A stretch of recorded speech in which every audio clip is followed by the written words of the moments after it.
If Freedom Failed.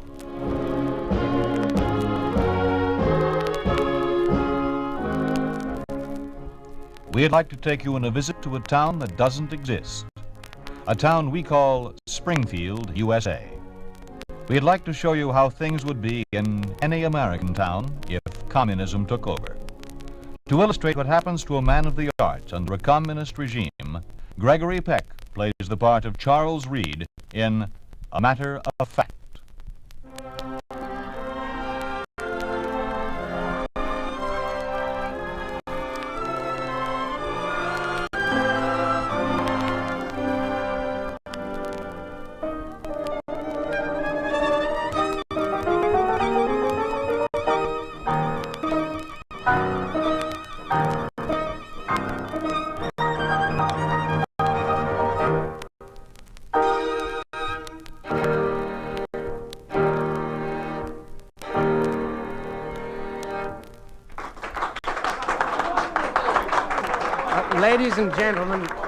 Ladies and gentlemen, this concludes the first of a series of chamber music concerts which is being presented by the Springfield County Museum.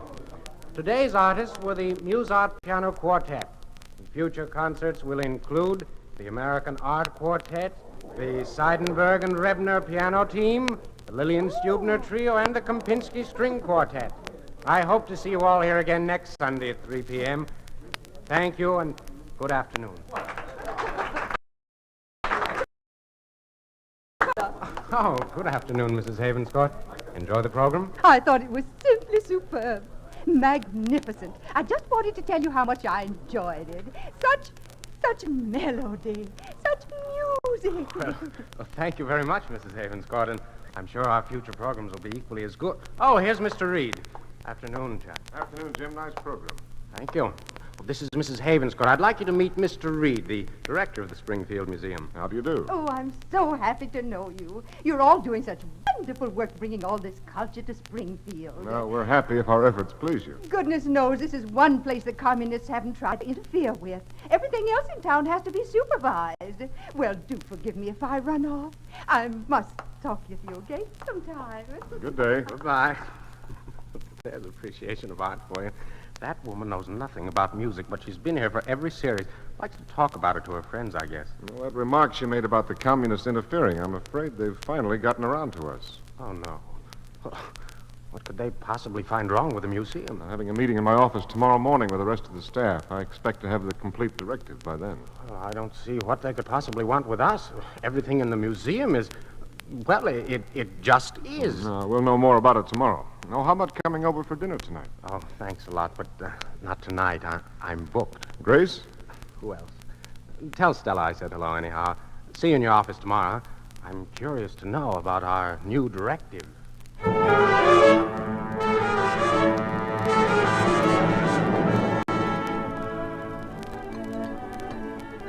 More potatoes, Edward. No, thanks, Mom. Charles? No, I'm finished. What's for dessert? Ice cream cake. Pour the coffee, will you?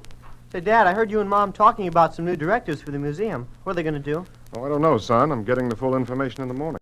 I'll bet they'll do the same thing they're doing to us in history. What do you mean?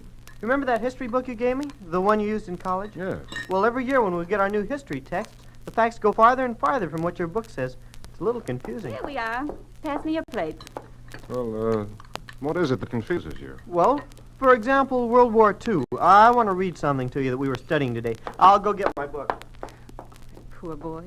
He's confused. I don't understand how they think they can twist facts to suit their own purpose.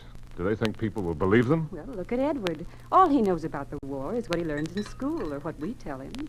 Stella, what are you driving at? Charles, I really think we shouldn't contradict their teachings. Stella. Well, they've put him in work brigades night after night as punishment for his refusal to accept their version of history. He's the one who's suffering. Sorry to be so long. I couldn't find the place I was looking for. Now, here's what it says.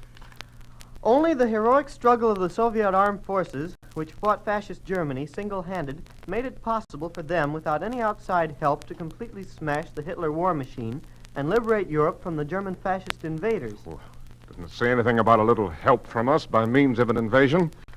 Yes. Here.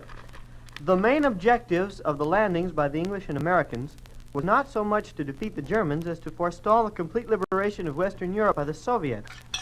Give me that Charles! book. Dad, my boss! I'm sorry. Edward, pick up your book. I'll help you mend it. Charles, I think you'd better rest. You have a meeting in the morning.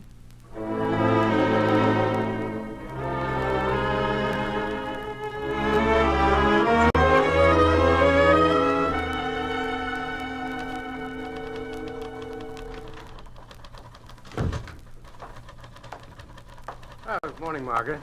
Mr. Reed in? Oh, good morning, Mr. Fowler. Mr. Reed is in conference with Mr. Davis. Who? After the communists took over here, he was appointed to the top position in the Ministry of Information. And from what I've heard, they're going to take over public information services, like libraries and museums. Well, I can understand why they'd want to take over the libraries. I suppose there's a lot of material they don't want the public to read, but museums, why, everything here is past history. There's nothing they can change here. Well, they've been at it an awfully long time in there.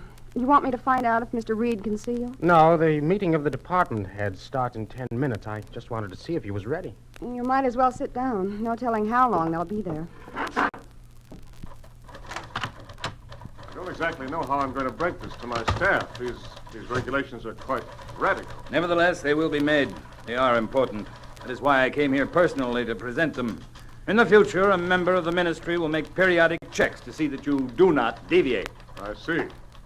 Morning, Jim. Mr. Davis, I'd like you to meet one of my staff. This is Mr. Fowler, head of our music department, Jim. This is Mr. Davis of the Ministry of Information. Good morning. How do you do? It is unfortunate that some of your programming will have to be changed, Mr. Fowler. Changed? How do you mean? Mr. Reed will inform you of the changes. I shall see you again soon, gentlemen. Good morning. What's he talking about? Oh, I'd better break it to the whole staff at once. Margaret, I'll be in the meeting hall. No calls until I'm through. Yes, Mr. Reed. That pipsqueak. That unspeakable moron. Lord, as bad as all that? Do you know anything about Davis's background? Oh, little. You won't believe some of the things you're going to hear. And coming from that illiterate, that ignorance... Hey, you'd better compose yourself, Chuck. I've never seen you this flustered. Well, I've never been this flustered. I didn't sleep well last night. Blew up at home, and now this. Good morning. Good morning, gentlemen.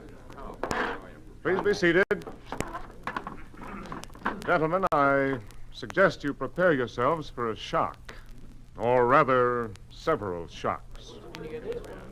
All of our schedules here at the museum have been altered. Music, films, talks, and the art exhibition. We'll start with Fowler and his musical program. What was your schedule, Jim? We were going to present a series of 12 concerts featuring the chamber music of France. You heard the first program yourself yesterday afternoon. Yes. Effective immediately, the entire program will be discontinued. Oh, no. Jim, you can't be serious. I'm perfectly serious. Now for the documentary films, gentlemen. The series of films entitled Fishing Around the World is canceled. An approved film showing the advantages of living on a collective farm will replace the one entitled Speckled Trout Across Canada. I presume that this film is considered subversive. Gentlemen, quiet, please. Now, here are the written regulations governing your various departments. I shall not cover the instructions given us in regard to which paintings we may exhibit, nor on the subjects we may discuss. Your schedules will be altered to conform with these approved programs immediately.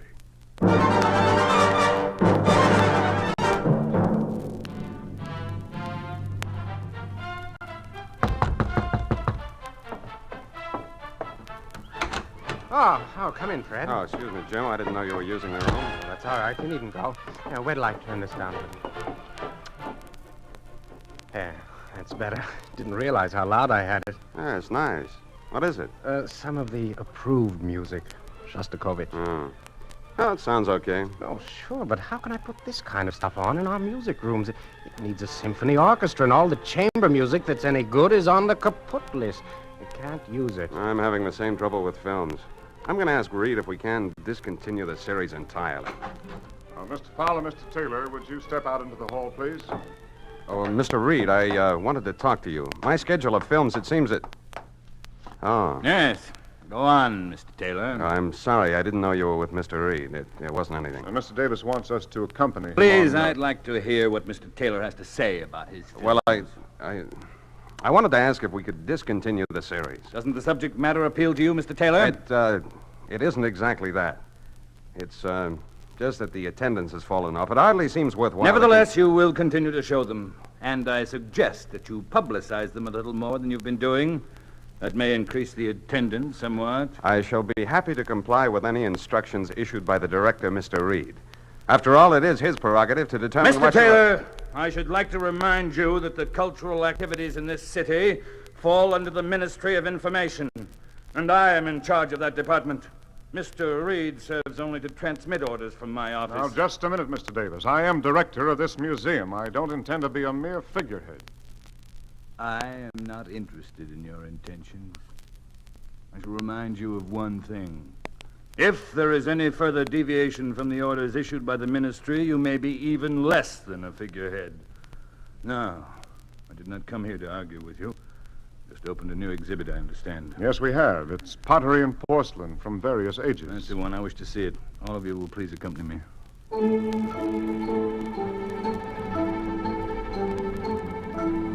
This is the section, Mr. Davis. What in particular did you wish to see? All of it. It's quite a large room. Good display cabinets. Good afternoon, Mr. Reed, gentlemen. Now, Mr. Crandall, this is Mr. Davis, in charge of culture for Springfield. He wishes to see your pottery and porcelain exhibit. Oh, that's very nice. We have a wonderful selection from primitive times to the present day.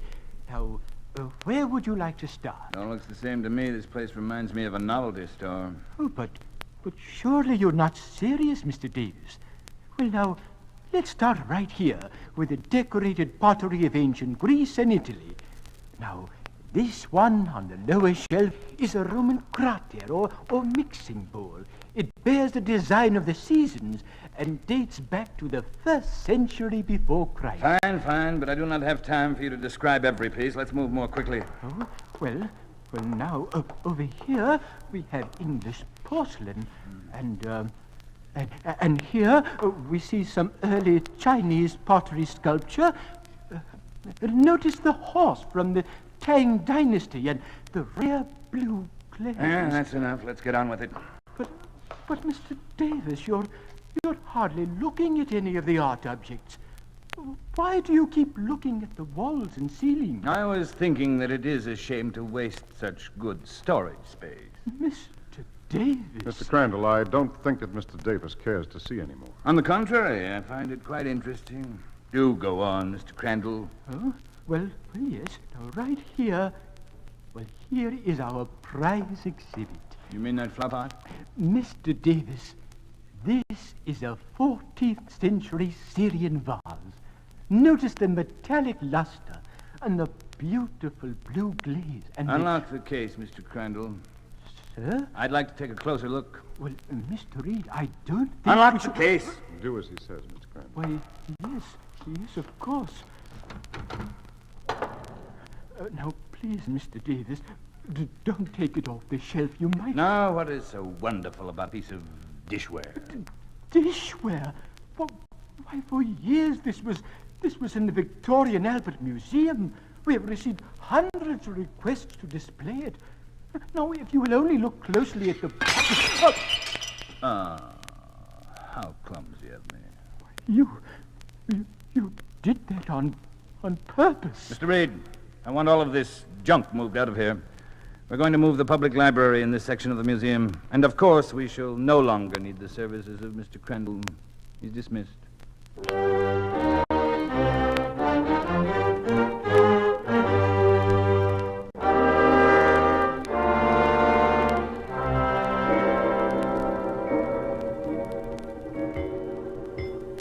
That must be them now, Charles. Will you get it? All right. Well, good evening. Come in. Hello, Charles. Evening, Jack. Here, let me take your coat. Hello, Grace. Jim, nice to see you. Here, Charles, I'll put the coats away. Give the children a drink, will you? Oh, children. You make it sound like you two are a couple of old fogies. No such thing. Here, I have the martinis all mixed. Shall I pour one for you, Stella? Yes, indeed. I hear we have a new employee at the museum, Chuck. You didn't mention that to me, Charles. Well, he just came to work this morning. I didn't know I was getting him. He was appointed by the ministry. Davis's idea. Oh, who is he? His name is Shukov. He's from Russia. Seems they're importing native communists to take over supervision of all the ministries in America. This one's a specialist on museums and art. Someone else to look out for, though Davis wasn't bad enough. This one will be on our necks all day long. I don't know. I had quite a talk with him today. Doesn't seem like a bad sort. In fact, when I told him about Davis breaking the vase, he seemed a bit shocked. Oh, he didn't say anything outright, but I think he doesn't quite approve of Davis or his methods. You be careful of what you say to him. There's no telling what he might do, in spite of how nice he may seem. Oh, don't worry. I haven't said anything, mostly listened. We're to meet again in the morning to talk about revising the setup of our exhibits. If they keep it up, there won't be anything left to show. Well, we can only hope he won't be too harsh. Well, there's one thing we can be thankful for anyway. With all the purges and disappearances that have been going on, nothing's happened to anyone close to us. There's little enough to be thankful for in a land that's occupied by a foreign power. Let's hope it doesn't get any worse than it is. Now, this is supposed to be a party. Charles, another martini, please.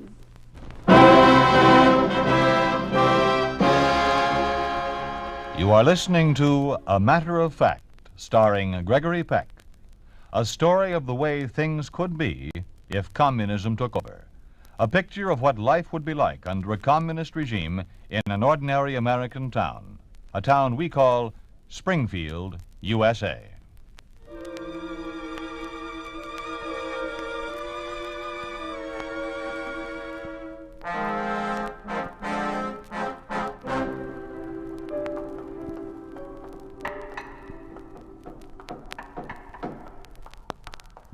This section is where we have our porcelain and pottery exhibits. We're converting it into a library.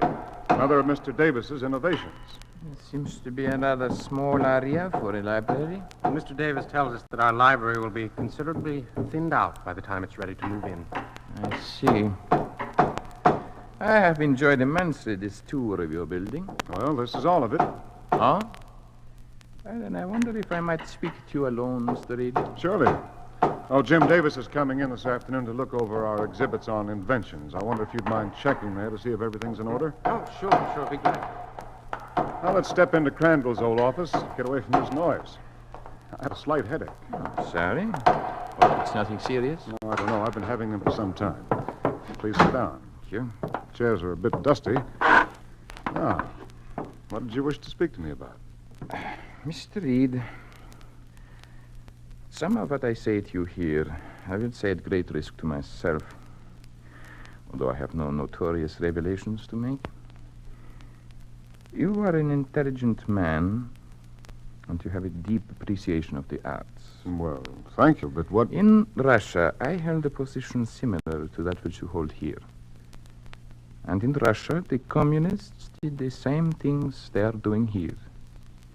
At first I protested. I soon found that it was safer to do as they said. By following the party line, I became an authority on museum work, although I was not particularly more qualified than many others. Mr. Shukov, why are you telling me this? Because I respect you, Mr. Reed, and because I want you to respect me. There will be things, intolerable things, that I must make you do while I am here. Changes in your work that will repulse you. I hate it, all of it. You know that you could be killed for making a statement like that. Yes, I know. But I had to speak to someone. You see, I had spent my whole life in Russia until they sent me here to supervise the alterations in the American museums.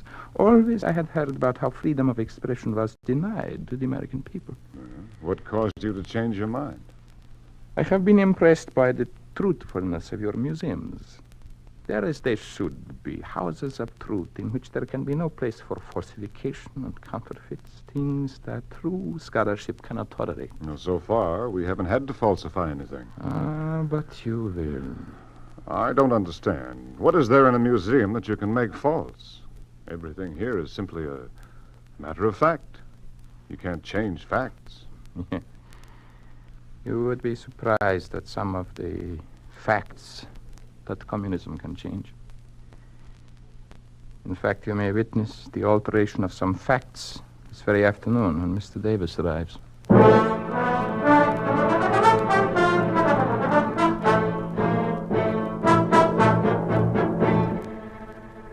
Davis? Yes, Mr. Reed. I'm over here in the electrical section. Sorry I didn't catch you when you came in. That's all right. I've been enjoying myself browsing through these displays. They're very amusing. Amusing. Yes, I don't know who's been doing your research, Mr. Reed, but I've never seen a more flagrant display of misinformation. Take this exhibit right here, the works of Thomas Alva Edison. Edison was one of America's greatest inventors. But what did he invent? What? Everything you see on display here. Permit me to show you where you're wrong. This card here, for example. It reads, Edison includes among his first inventions in the field of telegraphy the transmitter and receiver for the automatic telegraph, similar to the model displayed here. Well, he did invent them. Mr. Reed, I have with me some notes from the encyclopedia compiled by the Communist Academy of Science. In them, you will find that the transmitter and receiver shown here were invented by Jacobi in St. Petersburg in the year 1845. Mr. Edison wasn't born until 2 years later. Mr. Davis, I don't believe that, and I don't think you do either. This is just one of the many errors I find here. It seems that your greatest errors lie in the dates of these inventions. The most important advances in almost every field come after the revolution in Russia. Under communism and its resultant freedom, men of science were able to forge ahead in these many fields. Let us consider this carbon telephone transmitter. Edison worked with Emil Berliner on that. They invented it together. The telephone was invented in Russia. I see that you have credited Edison with the invention of the first motion picture machine. This was invented by Boldyrev. Just what other inventions did the communists inspire, Mr. Davis? In this department, almost everything you have attributed to these imposters. You know, of course, Vixtasemsky. No. Then you are not fit for your job. He invented the photographic method of recording and reproducing sound. Edison had nothing to do with that, nor with sound motion pictures. I think I've heard enough, Mr. Davis. There is much more, Mr. Reed. You will see that the proper changes are made. Come with me. Here. A model of the plane in which the first sustained flight was made by the Wright brothers, Poppycock. 25 years before them, Golubev became the first flyer in the world when he flew the first motor-driven plane built by Alexander Moltchasky, the father of modern aviation. May I see those notes, Mr. Davis? You may. And in your office, you will find a copy of the Academy of Science Encyclopedia to guide you in making the necessary changes in these exhibits. I see. This is quite interesting. The theory of jet propulsion was originally developed under the Communist Aeronautic League. And the design for the first jet plane was suggested by Tsiolkovsky. Yes. Now, this list covers a multitude of subjects. Aeronautics, electricity, transportation, communication. That is correct.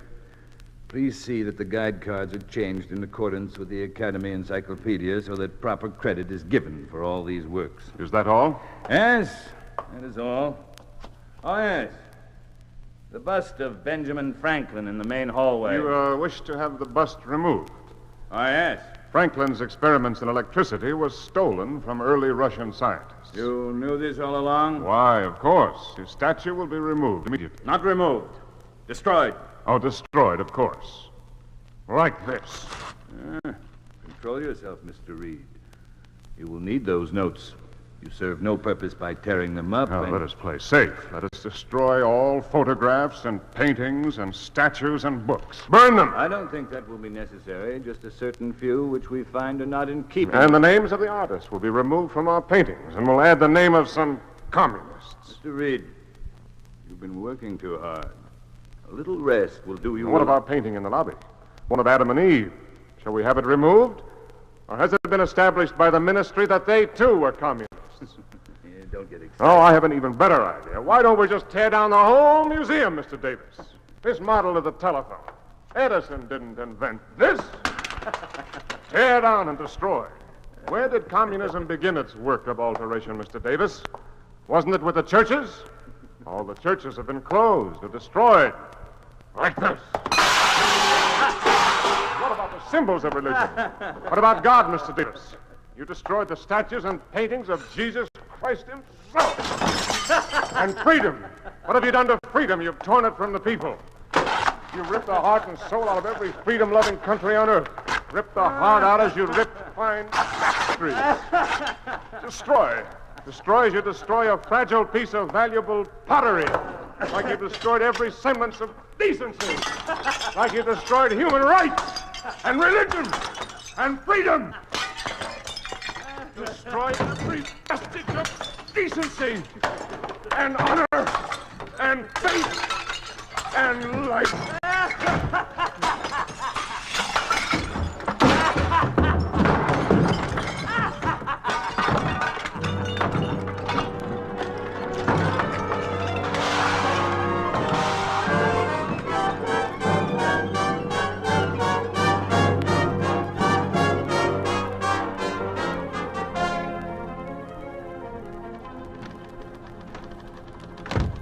Morning, Margaret. Any word yet on Mr. Reed? No, I haven't. No one answers at the house. Well, how about the Ministry of Information? They said they'd call us if they found out anything. And Mr. Davis said he was coming over this afternoon to see how we were progressing on labeling the new exhibit. Well, he's going to be unhappy. It's not coming along very well. Nobody wants to put up those lies. I've been typing a list of the inventions. Listen to what they say. Further information will be forthcoming on other inventions developed under the Communist Academy. These include calculating machines, ice hockey, guerrilla warfare, cobblestone streets, and the bicycle. Do they actually think anyone would believe that? Here's another quote. Only in communistic theaters is Shakespeare performed as he was intended to be performed. Oh. Come in, Mr. Shukov. We were just reading about some of the inventions which were inspired by communism.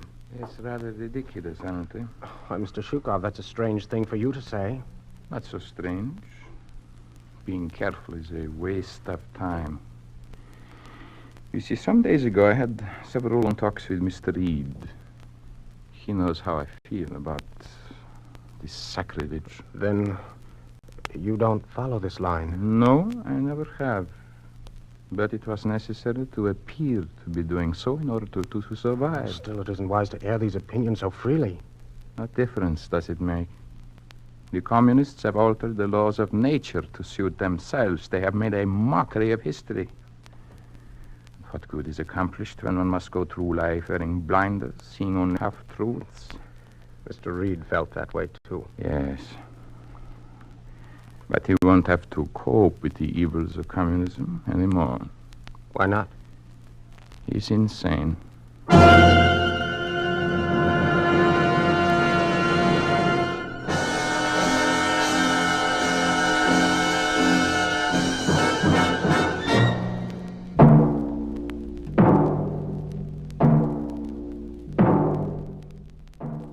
You have just heard what happens to a cultural institution under a communist regime. You have just heard how facts can be altered to suit the purpose of the party in power. You think this could not happen? It did happen. It did happen in the communist-dominated country of Russia. It did happen in the Lenin Museum in Moscow. In this museum, in order to hide true facts, the communists destroyed and counterfeited all material unfavorable to their regime.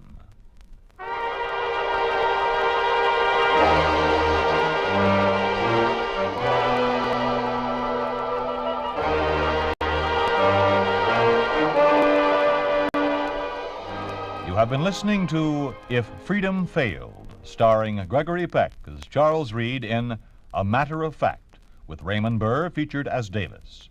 This program has come to you through the worldwide facilities of the United States Armed Forces Radio and Television Service.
If Freedom Failed.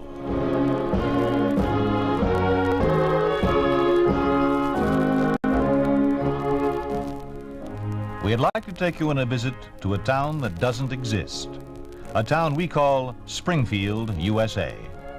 We'd like to show you how things would be in any American town if communism took over. This is the story of 3 ball players, the story of what can happen to any sport under a communist regime. With James Whitmore in the leading role of Rudy Gans, this is the story of the ball players.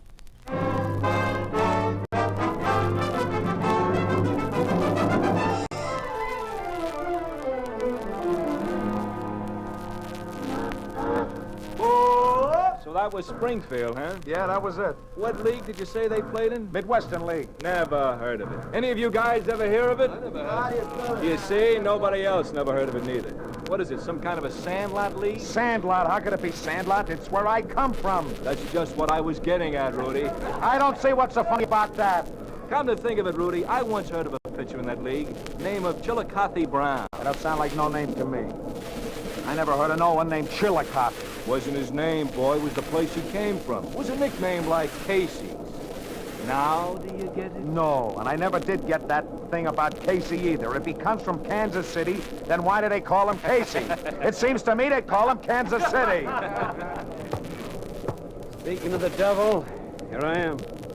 Hi, Casey. Hi, Rudy. Well, what's wrong? Why is everybody so quiet all of a sudden? Don't get your curiosity up, Rudy. I don't think they'll tell you. But if you really want to know, they're quiet because I come in. Oh, I guess that's all right, ain't it, Casey? After all, you're the manager of the team. You should ought to have the respect of the guys. Yeah, that's right, Rudy. Only I don't think the boys like my communist affiliations too much. Oh, I don't know, Casey. I guess it's okay. Now, you take me, I'm a Baptist. And the boys don't mind me, do you, fellas? See, it's okay, Casey. Well, it'll have to be. This is no social call. I got an announcement to make about this series coming up. I guess I don't have to tell you who we're playing. The Soviet Union, having beaten the Japanese champs, is now the Eurasian champion. They're coming here to play us, which makes this a real World Series for a change. Baseball is something more now than a national sport. It's international. It's a people's sport. Something strike you funny, Talmadge? I'd like to be let in on it. What do you find so funny? Nothing. It's a private joke. Yeah, I bet it is. Well, don't think it's going to be a breeze. You're going to have to hustle all you, put a little pepper into it. Maybe those boys from the Soviet Union haven't been playing a game for years like we have in this country, but they're pretty good. They're big boys. They can hit. But that's not what my announcement's about. What I have to say is official from the Commissar of Sports, from Johnson himself. He set down some new rulings for this series. 1, no riding the visiting team. And number 2, we play the Russian rules since they're the visitors. What kind of rules All right, knock it off. I haven't got a copy of their rules, but that's the way it's going to be.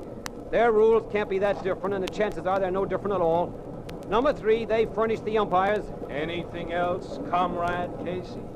Now that you mention it, yeah. In order to set an example for the young people of America, you're expected to address one another as comrade and to uphold at all times the high ideals of the People's Party. Otherwise... What, Comrade? Otherwise, you lose all these fancy privileges you get for being big league ball players. You don't get a whole apartment to yourself. And that nice automobile you're driving goes back to the state, and so on down the line. Just keep that in mind, comrade. Say, was he being sarcastic? It wouldn't surprise me if he was, Rudy. What do you suppose is eating him, Eddie? Casey wasn't always this way. He used to be real funny, remember? What's eating him? Ah, maybe the same thing as eating us. Maybe he's full up to his craw with communists. I don't know. Maybe that's what it is. Well, look, if he doesn't like him, why does he have to do anything with him? Why don't he tell him to go jump? Same reason we don't, maybe. Baseball's all he knows. Maybe we've been misjudging Casey. What do you think, Mickey? I pay to think. Judging from some of the signs you give us pitches, I can believe that. I'll never forget that bunch you called for in the last game of the playoff. We almost didn't win. There was nothing wrong with calling for a bunt.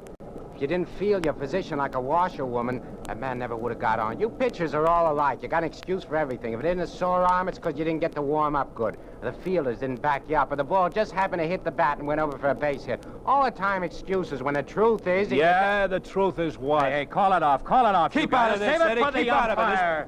beef has been brewing a long time. Then it can wait until the series is over. You two are going to be working together probably for the first game, so break it up. Now, you hear? Yeah, Jim, forget it. Hey, what do you say you come and help Eddie write my letter, huh? I promised my girl I'd write her. What do you say, Jim, huh? Okay. Don't think this is over, Dinelli. We'll still settle this after the series. Hey, you know where to find me. Come on, Jim, now sit down. You getting the pencil and paper, Eddie? Yeah. Rudy, why don't you go to night school, eh? A man your age ought to be able to read and write. Well, I would, Jim, but we play so many night games. Now, what'd be the point of it? Anyway, I only want to write to this gal till she says she'll marry me. After that, it won't matter none. You ready, Eddie? Yeah, shoot. Well, dear Effie, well, kid, here we are, heading into New York for the World Series.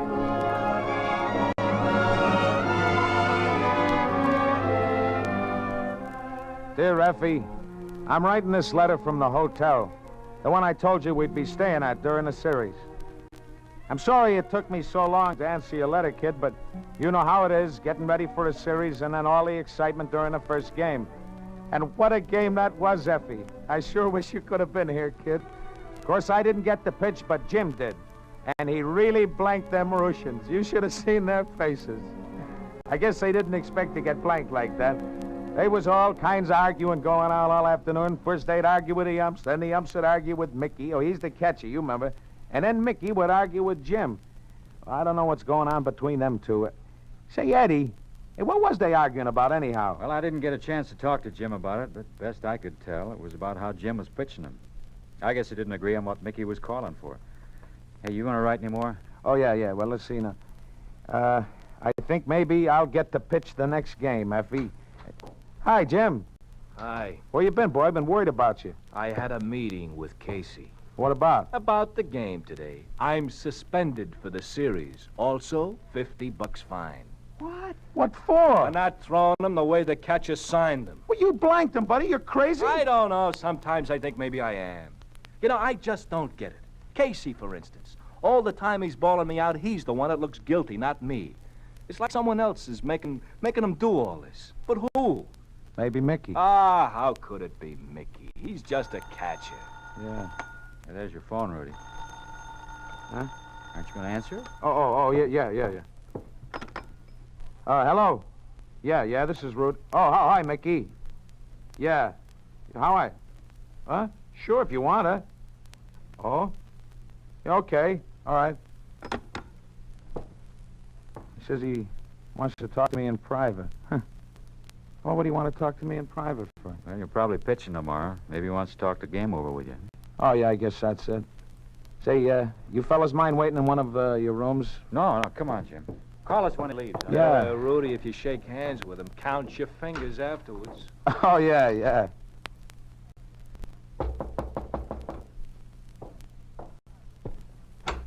Hi, Mickey. Come on in. Thanks. You're pitching tomorrow, you know. Casey just told me that for sure. Oh, that's good. I guess if Jim can blank him, so can I, huh? Yeah, that's what I came to talk to you about, Rudy. Jim and I had some trouble today. You see, he didn't seem to get my signs at all. I'd ask for a fast one outside, and I'd get a curve inside. Maybe his eyes ain't so good. You know, maybe he needs glasses. What? Hey, you're serious, aren't you, Rudy? No, his eyes are all right. He just didn't like the way I called him. You want to throw him his way. Yeah, well, I guess it don't matter none, Mickey. Yeah, we won. That's what we wanted to do, wasn't it? Yeah, perhaps, yeah. But I was talking to Commissar today, Rudy. He was very upset about the way the game went. Blamed me at first till I explained to him that I called him different from the way that Thornton pitched him.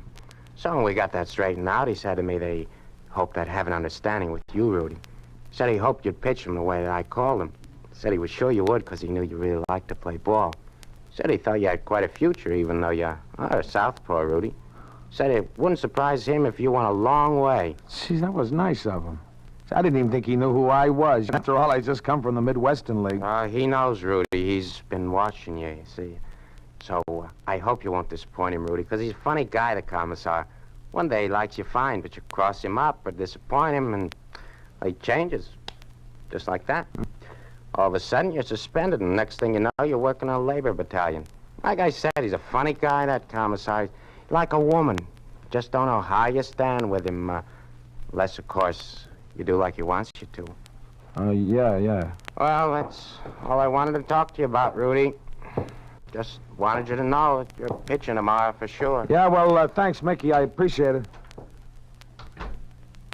Night. You can come in now. Hey, he sure stayed long enough. What do you want, Rudy? Oh, nothing.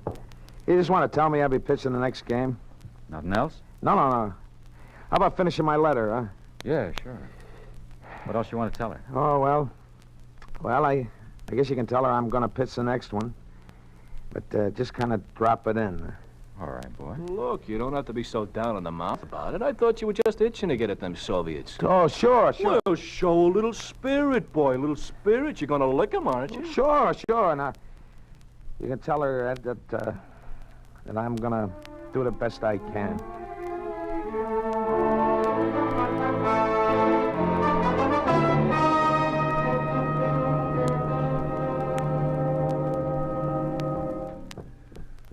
I wish they'd hurry up in there. We ain't wrote my letter to Effie yet. Oh, Rudy, is that all you think about? Here's the two of us suspended and waiting to see the commissar, and all you can think about is having Eddie write you a letter. All right, leave him be, Jim. He only wants to write her about the game. After all, she's his girl. See, I don't hear no talking in there. Hey, why do you suppose Casey and Mickey Donnelly went in ahead of us?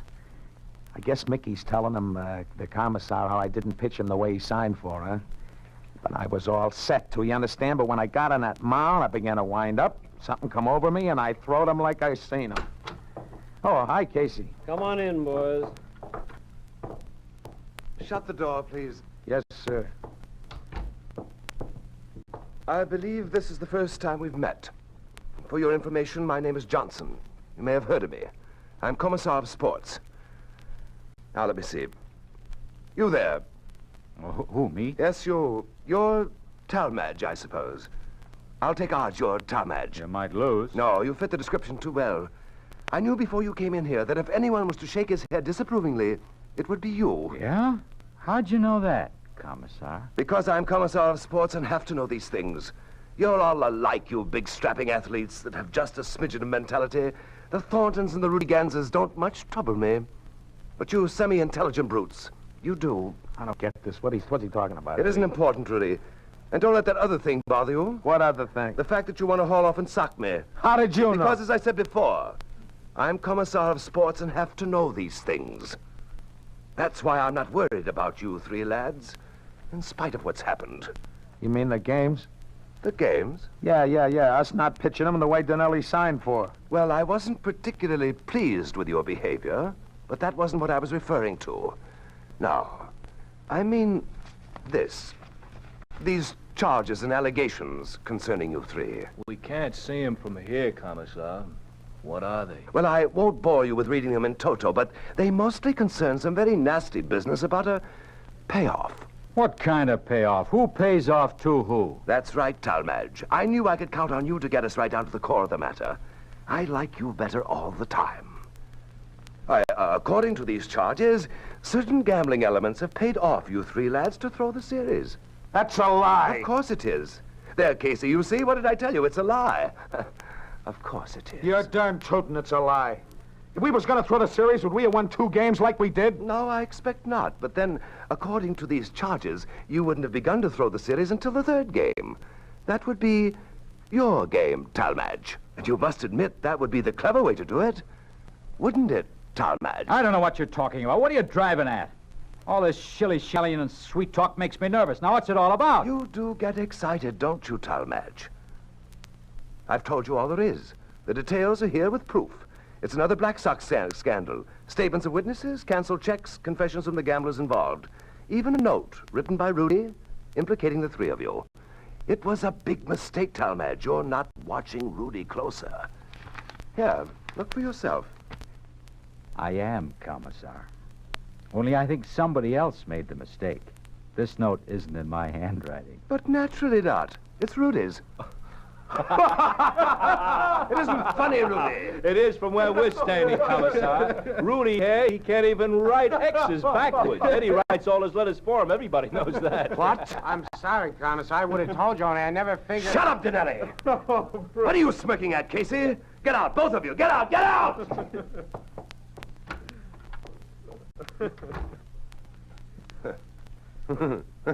It is rather funny, isn't it, lad? Yes, of course. Well, now, we'll just forge a note in your handwriting, Talmadge. That makes it a masterstroke, doesn't it? Why, Hey, don't force me to call in the guards, Eddie. Then we'd have to go through with this. Think what a blow that would be to baseball. Oh, the game survived the Black Sox scandal. But do you really think it could survive another one? Think of all those kids playing in school diamonds all over the country. Kids that have your pictures pasted up in locker rooms. What are they going to think when they discover that their little tin gods are no more than cheap little tin horns? And what about those women who fill the parks on Ladies' Day, ogling your bulging with all attractive biceps? Or the workers who throng the players' gates and welcome an opportunity to shake your hands? Who will want to shake your hands when this ugly business comes to light? Okay. What deal do we have to make? The same one you've had all along. Let the Soviet Union win tomorrow, Talmadge. That will make the series 2-1. 3 wins are required. Thereafter, you two will be expected to follow suit. And it doesn't have to be obvious, you know. You can still make it look good to the fans. I have a question, Talmadge. Suppose we agree. What happens then? I tear up this folio. There's no gambling scandal, and we're the best of friends. Eddie? Okay. Eddie, you mean you're going to throw the game? Sure. What choice have we got? What'd be the point of a big grandstand play? Who would we be heroes to? Who'd know what we did and why we did it? Once this stuff hit the papers, we'd be bums. This way, we just lost the series. Might as well face it, we don't have choices anymore. We gave that all up when we let these communists take over. That was the time to fight back, not now. All wasted now. Eddie, you surprised me. You're smarter than I thought. Well, about you two, yes or no? Okay. I guess so. Then it's done. Would you lads care for the pieces as a souvenir? No, thanks. You mind if we go now? You interrupted us in the middle of a letter to Rudy's girl, Effie Bell. Yes, by all means go. Effie Bell must have her letter. Thanks. Eddie. What? Give Effie Bell my love, won't you? Sure. Only what would she do with it? You are listening to The Ball Players, starring James Whitmore. A story of the way things could be if communism took over. A picture of what life would be like under a communist regime in an ordinary American town. A town we call Springfield, USA. Hey,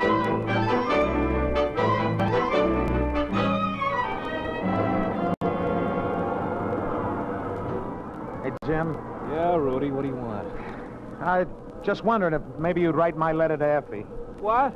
Oh, you don't have to. I was only thinking... jumping catfish, Rudy. Is this any kind of time to be writing letters? No, I guess not. I just thought it might do something to kind of get our minds off the game, maybe. Oh, sure. First to the 8th. The score 2-0 in their favor. And you expect a lousy letter to make us happy. Well, Thorne, at least Rudy's trying. That's more you can say for Talmadge, I think. Again, Jeff. Yeah, well, you shut up. You ought to say those things about Eddie. You know that fella. It ain't his fault. It's the way that Dinelli's signing. Look at, he's always signing for curves when Eddie's best ball is a slider. Get under it, Ralphie boy. Hey, I don't want to look. What did he do? Three-bagger. Casey, do we have to have Talmadge in there? He's held him to 3 runs. He's doing all right. Play ball, you guys. Hey, Casey, Dinelli and Talmadge are getting into it again. Yeah, Casey, don't you think you ought to go out and brief him on the Queensberry rules? Shut up, O'Hanlon. Benny, start warming up. I'm going out there. Hey, Casey, to tell that Busher Talmadge has some scouts from the Midwestern League looking him over. I don't care what the agreement was. I'm not going to make myself look that bad. 3 runs is all I'm giving him. Yeah, we'll see about that. You notice Benny's warming up, don't you? All right, what's going on here? You two want to get thrown out of the game? What's up, Dinelli? Every time I give him a sign now, he shakes his head no. Who's supposed to know about these batters, him or me? Look, Casey, he wants me to walk this one. There's 1 man in and a man on first. I get another man on, who knows what'll happen. Why should I get myself in a tight spot? What's the difference? So maybe they score again. Not so loud, you fool. There's lots of difference. They got 3 runs and just 1 more inning to go. That's enough for them. Why should we look worse than we do, huh, Casey? Answer me that. Well, all right. What do you mean, all right? Look, Donnelly, I'm still manager. Eddie's right. Why should we make ourselves look like punks? Go on, Eddie. Pop him out. Thanks, Casey. I didn't see him kiss and make up, Casey. For the last time, Hannon, shut up. Hey, it's a pop-up! Get under it, Mickey! You don't want Eddie beats him to it. Hey, look out, you guys! I got it. I'm getting a towel. That a boy, Eddie! Hey, Mickey, look out! Hey, get on! Stand back, all of you. Stand back. Give him some air. Well, don't stand there gawking, Talmadge. Go on back in the game. You aren't going to yank me? What about Benny warming up? Well, it's good for his arm. Go on back, like I tell you. You didn't do this on purpose. No, I didn't. Sure, Eddie. Now, don't feel bad about it. It could have happened to anyone. Guys are always running at each other. It ain't your fault. He conked himself on a cement. He'll be all right. Yeah. Now go on out there and whip them Russians. Yeah.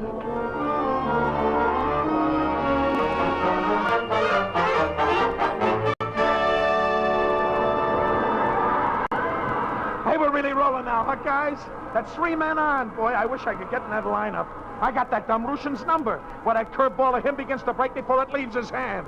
It's so slow, I could probably write my name and address on it while it's coming up to me. If I could write. Rudy. Yeah, Casey. I want you to go in and pinch hit. Me pinch hit? With my batting average?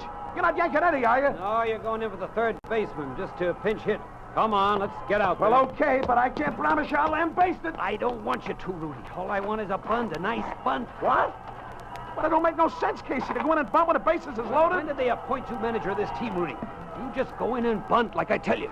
Okay, Casey. Gans for Brubaker. Gans batting for Brubaker. Okay, Uncle Joe. Better stand back, comrade catcher. I swing pretty wide. Sorry, that wasn't it, comrade. You're wasting your breath, Gans. I don't understand English. That don't matter to me, umpire. Just like to hear myself talk. Come on, you big horse. Pitch me a good one. That still ain't it. I like them fast, a little bit slow, slightly outside, and through the middle and up a little bit. Like that one. We seen him. Hiya, comrade. I suppose that one landed. Coney Island, maybe? You know, you comrade infielders ought to be playing farther out, so your outfielders can play outside the park. Say there, is it true you're all going to get motorcycles so you can get those long ones? Well, it's the end of the line, comrades. See you in Siberia. Hiya, Casey. Well, I told you to bunt. I know you did, Casey. But with all them men on base, I just couldn't do it. Especially the way them Russians was grinning like the game was in a bag. I know you told me, Casey, but I just couldn't do it. I just couldn't do it. All right, Rudy. I hope I don't get you no trouble, Casey. Oh, it doesn't matter, Rudy. Well, that's the inning. Stands 4-3 now, doesn't it? Sure, Casey, but why? Oh, nothing. I was just thinking. Got any instructions for me, Casey? Oh, no, I guess not, Eddie. You just go in and pitch it the way you feel it. Okay, Casey, I will.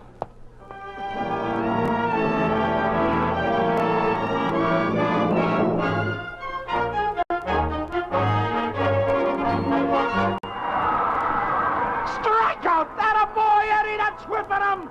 Just 2 more like that and it's our game, huh, Jim? What's wrong, Jim? Look behind you. We got company. Cops? Yeah. Hiya, Commissar. You brought quite a gang with you, huh? They all selling tickets to the policeman's ball? Shut up, Thornton. Sergeant, postmen at all the entrances? Yes, sir. Commissar, I want to explain. I should hope so, Casey. Is this your doing? Are you leaving Talmadge in there? Well, who'd I put in? You said not to play Jim or Rudy here. You have others? Well, sure. Relievers, bullpen, or Sunday pitchers, but you think that crowd would stand for it with Eddie going so good? He's their favorite. If you yanked him, you'd need a lot more secret police than you got here. If I were you, Casey, I'd watch myself. Your position isn't that secure, you know. No, I suppose it isn't. What's this all about, Jim? I don't know, Rudy.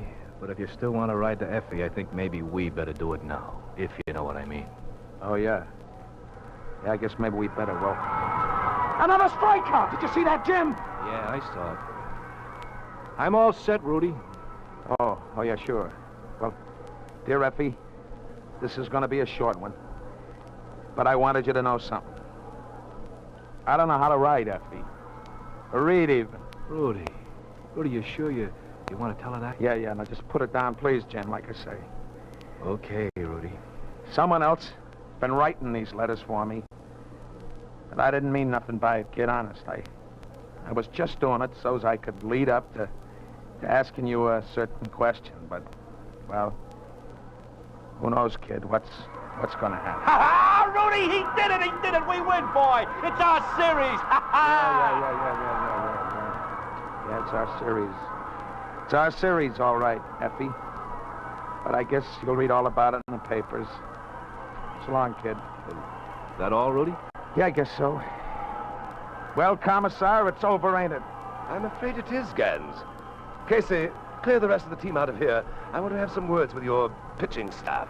Sure. Sorry, Rudy, Jim. Sorrier than you know. That's okay, Casey. Yeah, forget it. A very touching scene, gentlemen. Oh, here comes the conquering hero. Eddie, boy, you did it, didn't you? Yep, I did it. Hello, Commissar. Glad you could make the game. Hope you weren't disappointed. Frankly, Talmadge, I was. I had great many plans for you. I was beginning to like you, Eddie. I don't understand. What did you hope to gain by this? Not a thing. Then why did you do it? I just wanted to see what it was like to make a choice again. Well, I hope it was worth it, because you leave me no choice at all. The three of you are far too unreliable politically. I expect you've all heard of Leavenworth, the penitentiary. No, Commissar. They got a ball team there? Always the joker, eh, Thornton? No, I don't believe they do. But very shortly, I think they will have quite a pitching staff. All right, take them away. Yes, Commissar. Come on. Oh, Commissar. Yes? Would you mind mailing my letter to Effie? Why, no, Rudy. Not at all. Not at all.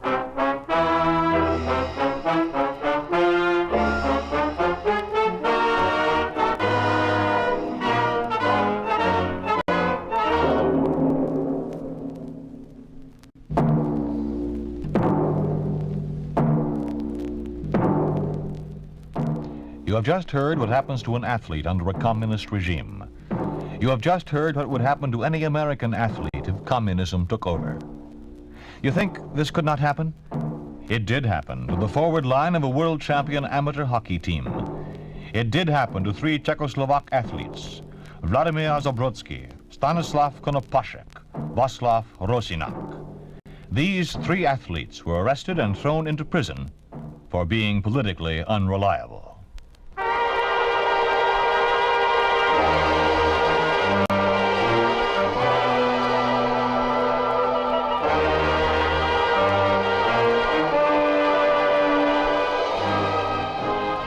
You have been listening to If Freedom Failed, starring James Whitmore as Rudy Gans in The Ball Players.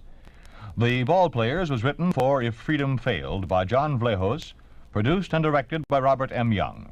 Sergeant Lloyd Iyer speaking. This program has come to you through the worldwide facilities of the United States Armed Forces Radio and Television Service.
If Freedom Failed.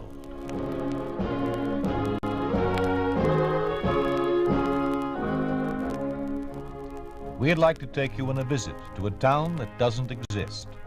A town we call Springfield, USA. We'd like to show you how things would be in any American town if communism took over. This is the story of a Boy Scout. The story of what happens to youth organizations under a communist regime. The title of the story is The Pledge.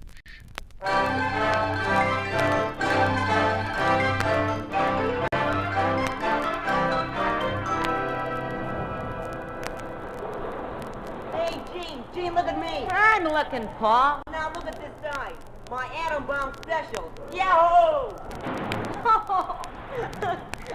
You see me? Do you call that a dive? Sure. Can you do it? Hands behind my back. Yeah? Well, let me see you. Nah, I'm gonna stay out for a while. Oh, come on in, Gene. The high school guys will be coming pretty soon. In a minute. Well, I'm going down the other end. Okay. Hiya, Gene. Oh, hi, Lester. Won another Boy Scout merit badge, didn't you? Uh-huh, for first aid. Hey, how'd you know? Saw it in the paper. Congratulations. Gee, thanks. I'm gonna start working on my civics badge next. You must be a pretty good scout. Well, I'm the leader of my patrol. You know something, Gene? What? We're looking for kids like you. What do you mean? Bunch of us at Springfield High are starting a new club. The Pioneers. Yeah? It's a club for fellows and girls. You want to go to the university someday, don't you? Well, sure I do. Okay. The Pioneers will help you get there if you're a loyal member. Yeah? And if you get to know some of the fellows higher up, get on the good side of them, you're a cinch to get into the university. Gosh, how can they do that? Oh, there are ways. Lots of kids are joining up. You don't want to be left out, do you? Heck no. Well, I'll talk to my dad and see what he says. You tell him about the other kids, and he'll let you join. Hey, Gene, come on in. On, just a second. That a friend of yours? Yeah, his name's Paul Gerard. Maybe he'll join the Pioneers with you. Yeah, maybe he will. I'll ask him. Swell. I'll leave an application in the locker room for you. See you at the meeting tonight at the hall. Yeah, okay, Lester. Hey, Gene. Keep your pants on. I'm coming.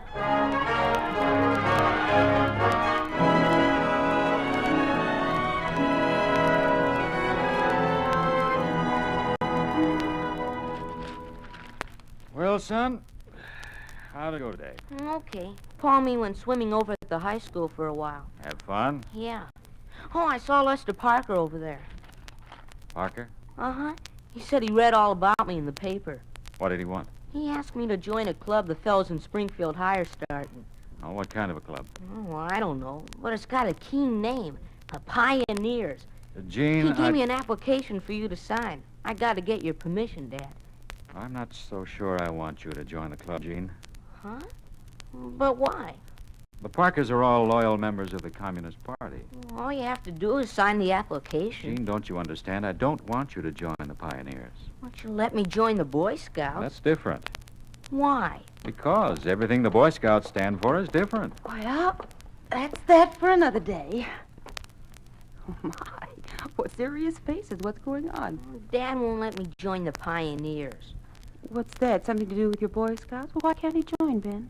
Well, it doesn't have anything to do with the Boy Scouts, Marion. No? It's a new youth movement starting up in Springfield, a communist youth movement. Oh, you don't think the communists are trying to organize children or anything like that? Why not? They organized Ben. everything else, our industries, our agriculture. They've taken over the government. But to think they'd organize the children is ridiculous, dear.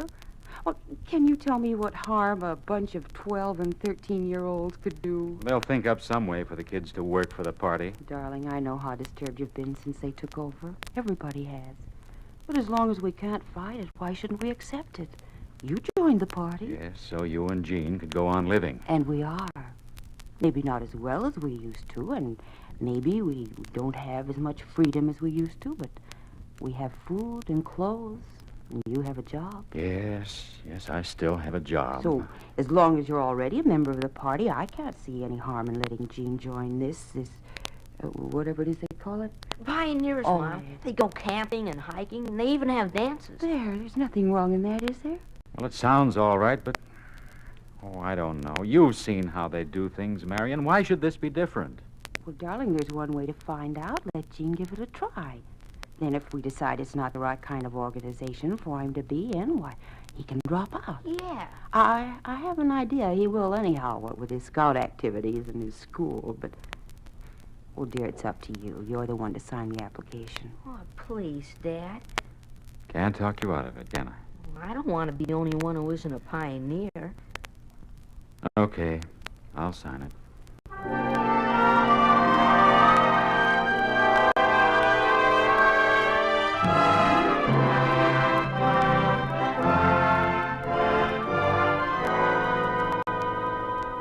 You 10 kids are the first Pioneer Link in Springfield.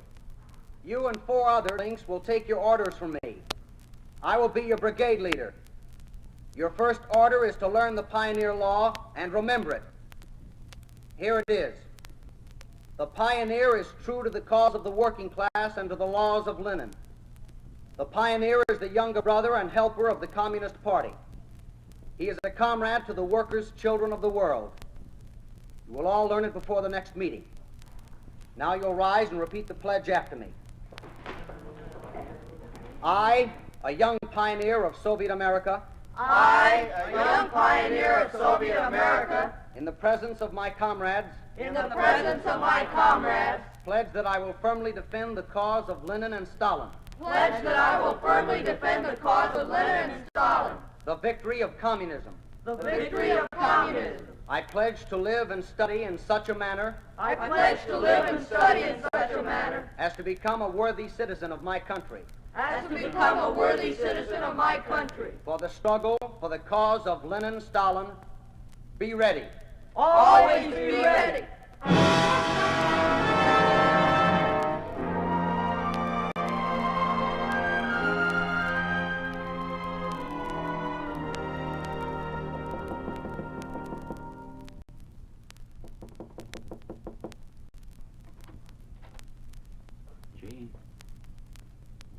Jean, you asleep? Oh, no, Dad. Come on in. I was just laying here and looking at the stars. Sure are bright, aren't they? Yeah. See that one up there? The one that looks like it's blinking? That's the North Star. I know.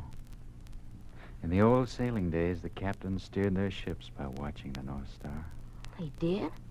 As long as they kept their eyes on it, they knew they'd never lose their way. Gee, where'd you learn that? Oh, I read it somewhere. Jean. I'll bet you know all about the stars. Jean, Mm-hmm. how was that meeting tonight? Oh, keen. Lester told us all about the pioneers and how we were going to be comrades with all the other kids. And we had to take a pledge that we'd become worthy citizens of our country. I see. Hey, you know something funny, Dad? The motto of the pioneers is the same one the Knights used to have in the old days. Always be ready. Just like they told us in the Boy Scouts. Isn't that funny? Yes, it is. You don't sound like you think it's funny. Guess I was thinking about something else. What, Dad? Do you remember right after you joined the Boy Scouts, you learned the oath of the Athenian young man? Uh-huh. Do you still know it? Sure. I think so. Say it for me. Now? What for? I just want to hear you say it. Okay. We will never bring disgrace on this, our city, by any act of dishonesty or cowardice.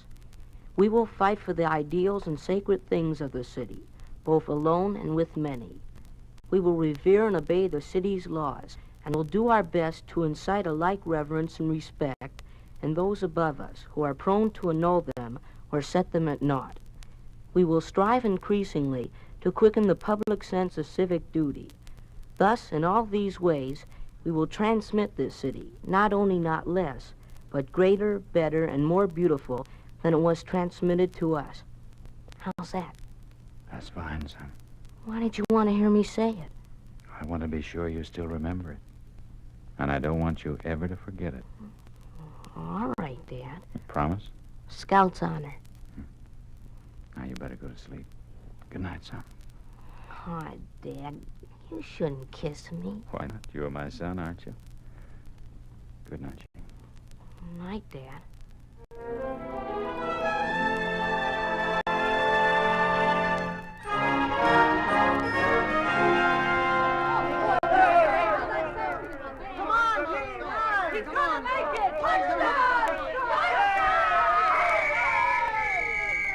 Okay, boys, that's a half.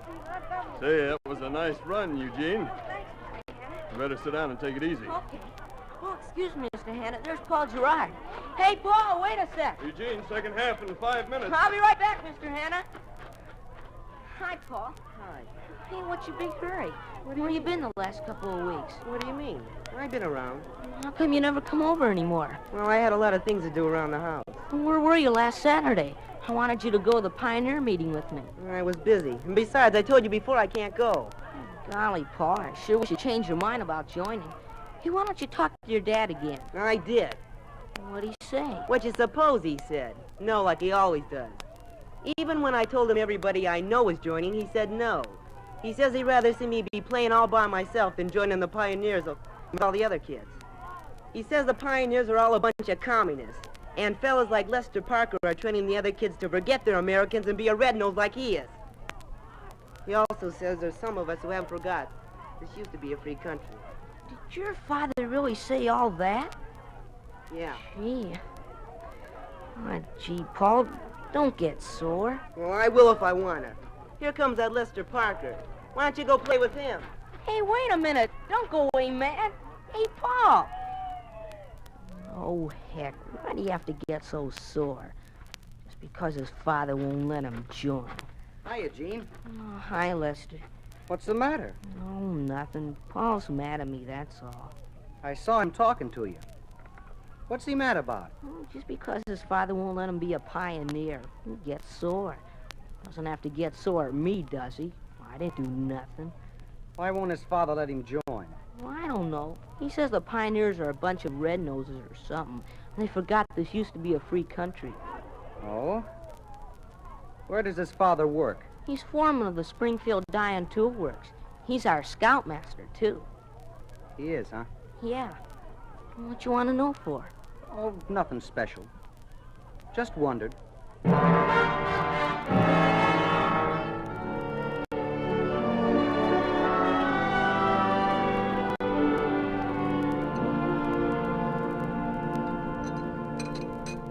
More stew, Ben? Thanks.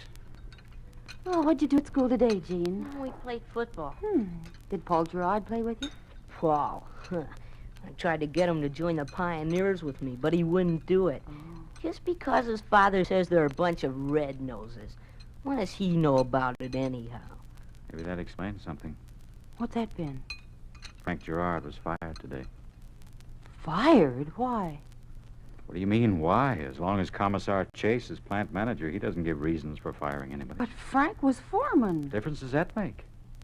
Didn't Commissar Chase give any reason at all? No, only the usual.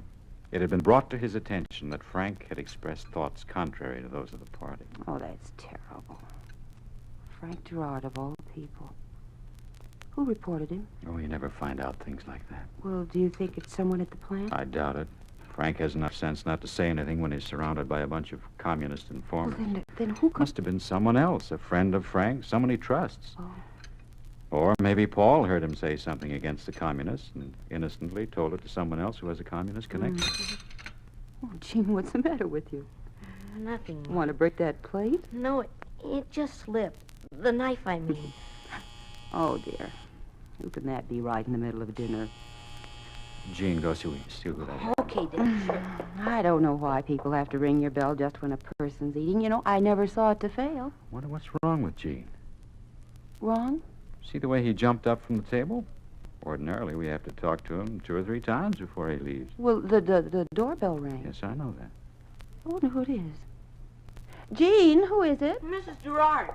Phyllis, I wonder what she wants. Ben, you seen Frank? Phyllis. You seen Frank, Ben? No. Why? What's wrong? I don't know. He said he was going down to talk to Commissar Chase, trying to get his job back. Should have come home hours ago. Called everywhere, but no one's seen him. Where do you suppose he is? Now, take it easy, Phyllis. He's probably detained somewhere, that's all. Well, then why didn't he call me? Always has before when he was going to be late. I'm sure you knew where he was, Ben. I'm sorry, Phyllis. I know something's happened. I just know. No, he's all right, Phyllis. Now, I told him over and over again not to say anything about the communists. I told him someone would report him if he did. He wouldn't listen to me.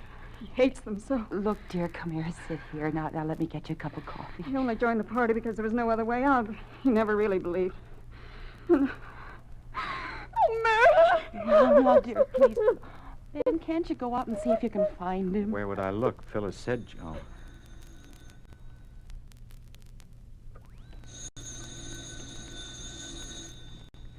Jean, answer the phone.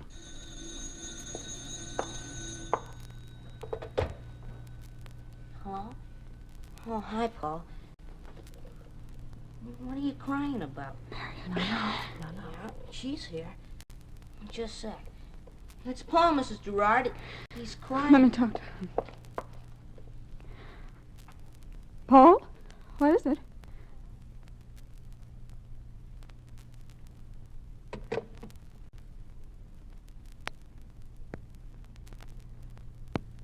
Frank's dead. Oh, no. They found him in his office. Gun in his hand.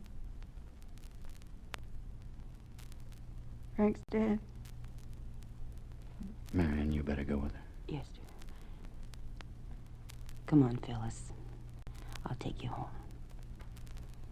Frank's dead, Marion. Yes, dear. Frank's dead, Marion. He's dead. Now, don't think about it, dear. Don't even talk about it.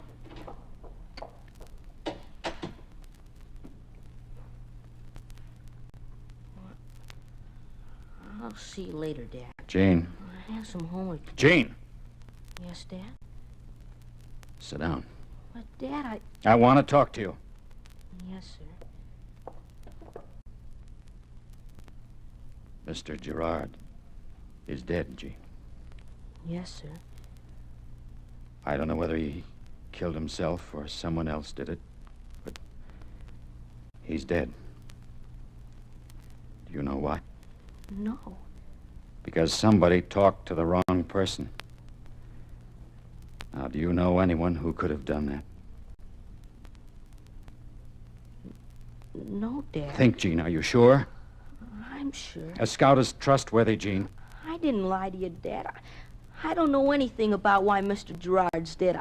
I don't. You've always told the truth, son. I'm telling you the truth now. I don't know anything about it. All right, Jean. You don't know anything about it. And even if you did, it's too late now.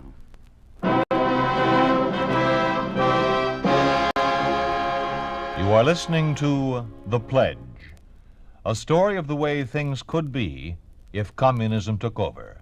A picture of what life would be like under a communist regime in an ordinary American town. A town we call Springfield, USA.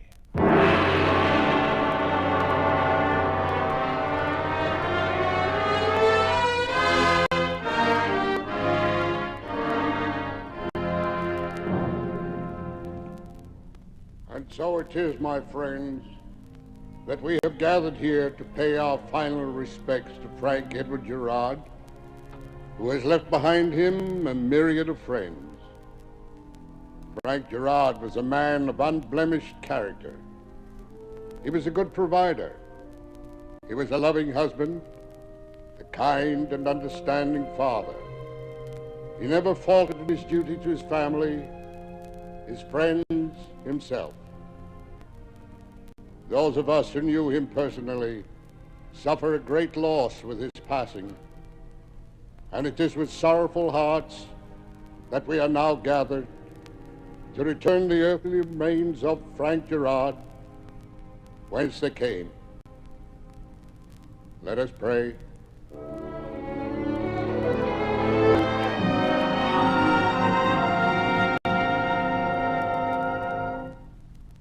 So the funeral's over, and Frank's gone. Yes. Poor Phyllis. And Paul. Don't forget Paul. Pretty tough on him, too. Don't you think so, Jean? Yeah. How could they do it to a man like Frank? He never hurt anyone in his whole life. Why would they kill him? They said it was suicide. Suicide? Oh, Ben, you know better than that. Frank would never commit suicide, no matter what happened. He always fought for the things he believed in. That's probably why they killed him. How far are they going, Ben? They have our government, our industries. Now what are they, our souls? Oh, those greedy vultures. Take it easy, Marion. Talk like that can get you into trouble. Oh, I suppose it could. Thank God only my husband and son hear me. That's what I mean. What? You're alone with your husband and your son. You certainly wouldn't inform on me, would you? No, I wouldn't. But you forget that Gene is a member in good standing of the Pioneers. What? Ben, how can you think of such a thing? Oh, I don't say he'd ever do it deliberately. I don't think he could. But they'd find some way to make him turn informer. I wouldn't do it, ever. Mom, you know I would. Why, of course I do. And I didn't tell him, Mr. Gerard. Honest, I didn't. Well, I know, darling, I know. Paul thinks I did. He won't talk to me anymore. And Dad thinks I did, too. Ben, could you accuse your own son of such a terrible thing? I'm not accusing him of anything, Marion. It's the communists. I wouldn't trust any one of them as far as I could throw an elephant. I know how those pioneers work, and if Gene knew something they wanted to know, you can be darn sure they'd find it out somehow. I didn't tell. Look, Gene, I warned you, I begged you not to join the pioneers, but you wanted to do what the other kids did. There was no way I could stop you. Sure, I could have chained you to your bed or locked you in the cellar, but it wouldn't have done any good.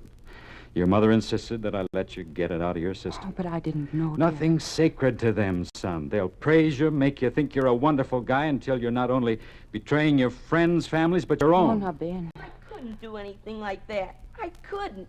My scout pledge. You took a pledge when you joined the Pioneers, too. Which one are you going to be true to, Gene? Which one means more to you? I don't know. Well, you don't have much time to decide, Gene. It has to be one or the other. You have to make a decision now. I don't know.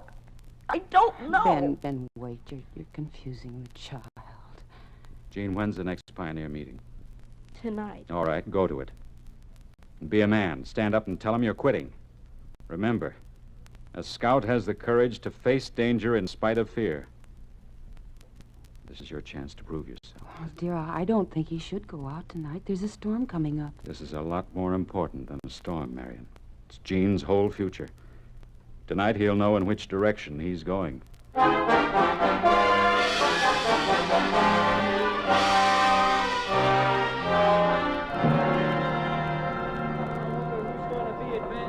the last commendation from the Central Committee goes to Pioneer Elsa Hudson, who is responsible for exposing anti-Soviet American action in her father's mill. I have requested that Pioneer Hudson be advanced to the next group. I knew Elsa would make it. That takes care of the old business. Now for the new business.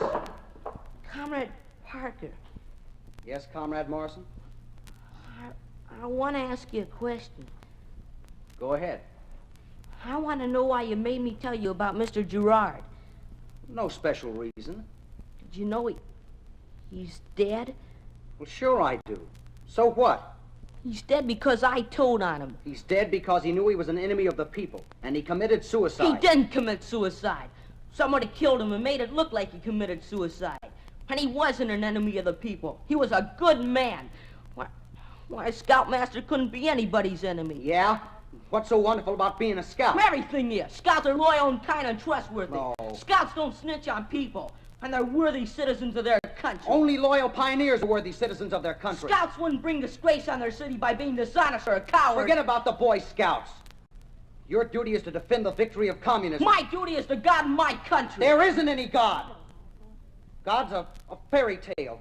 Just something that people dreamed up to explain something they didn't understand. There is a God. You can't believe in middle-class junk like that and still be a loyal pioneer. Then I don't want to be a pioneer anymore. All right, then get out. You're expelled from the Pioneers right now. And the rest of you aren't to have anything to do with him or talk to him. Ever. I don't care. The pioneers are bad, and everything you tell us is bad. Just like my father said. I should have listened to him when he tried to tell me. He told me the communists aren't any good. He told me nothing's sacred to them, and that they're making a bunch of stew pigeons out of us kids. He knew I told on Mr. Gerard. And you made me lie to my father. You made me break my scout pledge. But I'm not gonna break it anymore. I'm gonna be a good scout from now on. Yeah? Well, there isn't any more Boy Scouts. You're a liar. We got a report from the Central Committee this morning. The Boy Scouts have been declared fascist and will not be recognized by the party. I don't believe you. It isn't true. It is true. So now you aren't either a pioneer or a Boy Scout. You're nothing. I'm going home. I'm gonna tell my father what you said. Go ahead. Go home and tell him he'll be reported as an enemy of the people. No! I want to go home! I want to go home! Everything you told me is a lie! I know it is! I won't listen to you anymore! The Scouts haven't been outlawed! I know they haven't! They'll never be outlawed! You made me tell my father! He said you would! But I didn't want to! I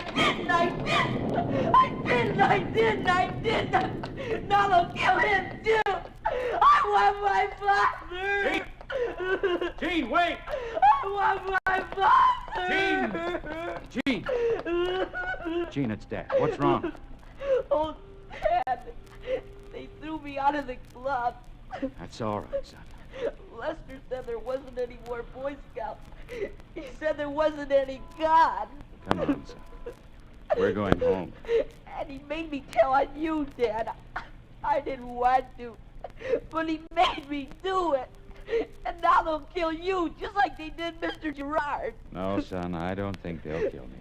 But what'll they do, Dad? What'll they do? I'm not worried about what they'll do to me, but what's going to become of you?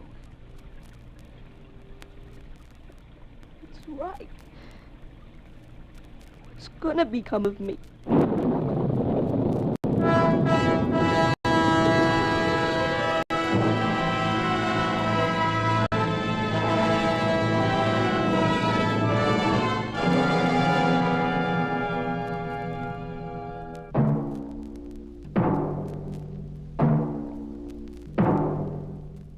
You have just heard a story of what happened to a Boy Scout who was forced to betray everything in which he believed. You have just heard what happens to any youth organization when communism takes over. You think this could not happen? It did happen in Russia. It did happen to the writer Nina Alexeyeva when the pioneer movement was established and the Russian children were taught to believe that religion is the enemy of the people. It did happen in Hungary when Lieutenant General Sviridov, communist commander, purged several youth groups and ordered the suppression of the Boy Scouts.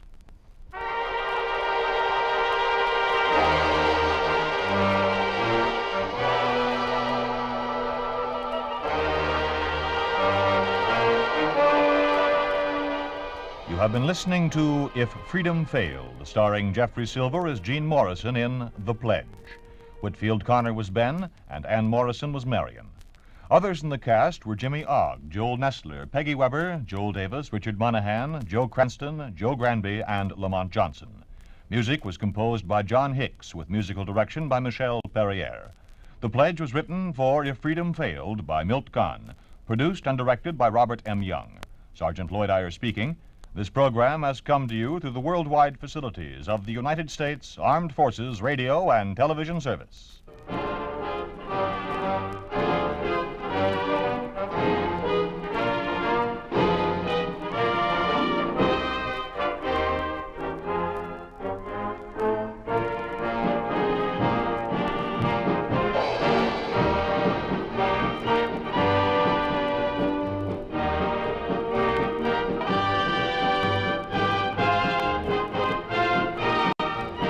We'll be back with some more Old Time Radio tomorrow night. Have a great night, y'all, and enjoy the week.